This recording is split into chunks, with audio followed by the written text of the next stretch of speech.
สัญญาณไฟรถใช้ตอนไหนใช้อย่างไรให้ถูกต้องสวัสดีคุณผู้ชมทุกท่านนะครับคลิปนี้เนี่ยผมได้นำเอาในเรื่องของการใช้สัญญาณไฟของรถนะครับใช้อย่างไรให้ถูกต้องเนี่ยเราลองมาดูกันนะครับกรณีของไฟเลี้ยวเนี่ยการใช้ไฟเลี้ยวนะครับเราเปิดไฟเลี้ยวทุกครั้งนะครับก่อนที่จะถึงทางเลี้ยวไม่น้อยกว่า30เมตรเพื่อให้รถคันหลังเนี่ยสังเกตเห็นสัญญาณไฟได้อย่างชัดเจนแล้วก็ไม่เลี้ยวรถหรือเปลี่ยนเลนทันทีโดยไม่เปิดไฟแจ้งเตือนล่วงหน้าเพื่อป้องกันการเกิดอุบัติเหตุที่รุนแรงไฟเบรกนะครับไฟเบรกเนี่ยใช้เพื่อให้สัญญาณไฟแก่รถคันหลังทราบว่ากำลังชะลอความเร็วหรือกำลังจะหยุดรถเ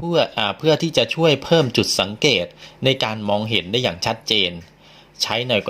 ในกรณีที่มีสิ่งกีดขวางเพื่อช่วยให้รถคันอื่นๆเนี่ยสามารถชะลอรถได้ทันเพื่อป้องกันการเกิดอุบัติเหตุได้โดยเฉพาะการชนท้ายกันนะครับต่อมาไฟตัดหมอกจะเปิดใช้ไฟตัดหมอกในสถานการณ์ที่จำเป็นเท่านั้นเช่นฝนตกหนักหมอกลง